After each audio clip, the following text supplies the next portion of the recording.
Hello, and today in our textbook on page 78, 8E, A Year Away, we look at these two photos here, the title Travelling with Friends, and we ask ourselves, what kind of holiday do you think these young people are having? Well, if we look at photo number one, I would say these two people are going maybe camping. It looks like it's summer. They have a backpack and maybe a sleeping bag and tent as well. If you look a bit closer, it looks like they're somewhere in Italy and they are looking at a map. Maybe they're lost, or maybe they need to just find a way to get to the place they're looking for. Okay, so what about photo number two? What kind of holiday do you think these young people are having? Well, they're obviously at some kind of train station. They're probably going to be traveling by train. Are they going home? Are they going to a village? Maybe they're going to visit their grandparents. Maybe it's spring break and they just want to get away from the city. Just note that when you are reading a text and you need to establish the author's intention, it is a good idea to read the first and the last lines carefully.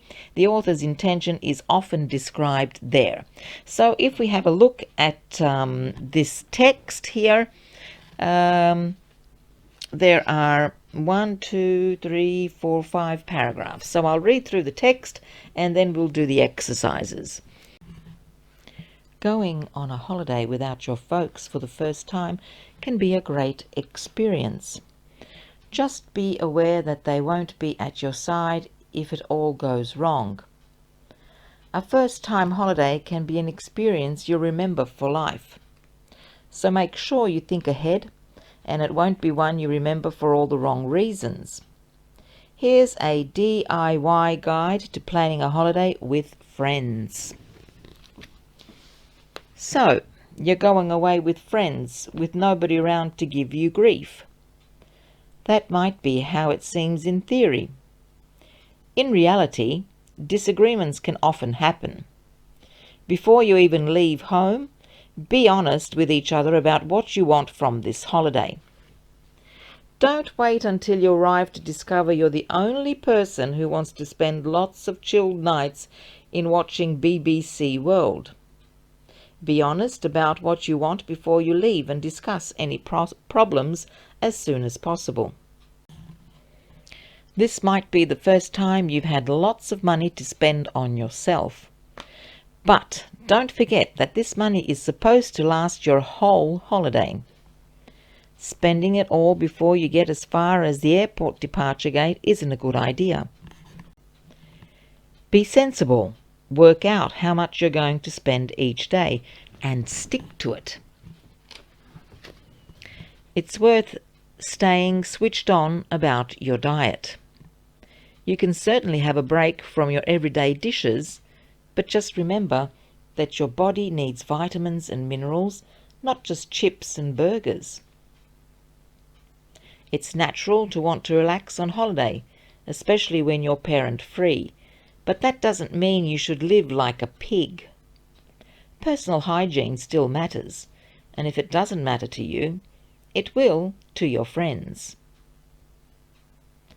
You're on holiday from the stresses of the everyday world, but you're also away from your home and family.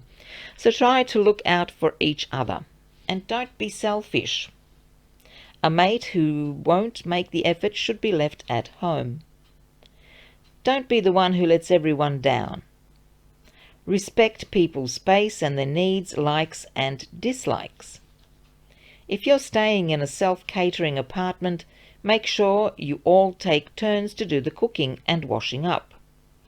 With a little care and attention, you'll all get along just fine.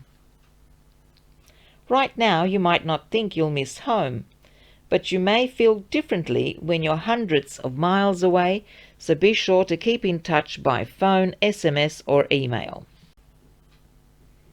If possible, Arrange for your family to call or text you at an agreed time to keep your costs down. But don't be afraid to pick up the phone or send a message home at any time if you're feeling wobbly. Exercise number 2. Read quickly through the article. What is the author's main intention? Choose A, B, or C. A. To narrate an experience of a trip abroad with friends. B. To give young people advice about travelling without their parents.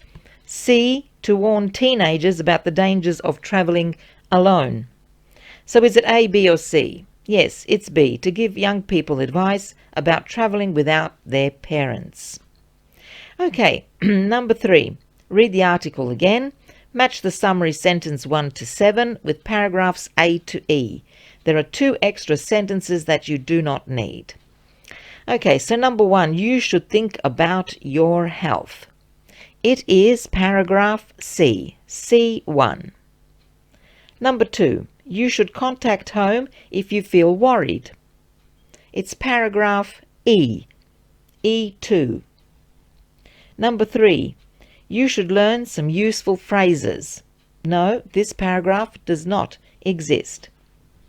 Number 4, you should all agree on the type of holiday you want. A4. Number 5, you should take care of each other while you're away. It's paragraph D, D5. Number 6, you should be careful with your money. Paragraph B, B6. And number 7, you should take basic medical supplies with you. This paragraph does not exist. Exercise number 4. Match the highlighted colloquial words in the text with the definitions below. Look carefully at the words in context. Number 1. Relaxing or chilled. Number 2. Friend or mate. Number 3. Keep somebody safe, take care of somebody, look out for. Number 4. Parents or folks. Number 5. Not sure, worried or wobbly. Number 6. Cause problems or worries or give you grief.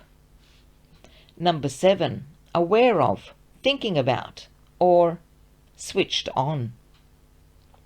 Number 5. Vocab. Find these acronyms in the text. Do you know what they stand for? Try to fill in the missing words.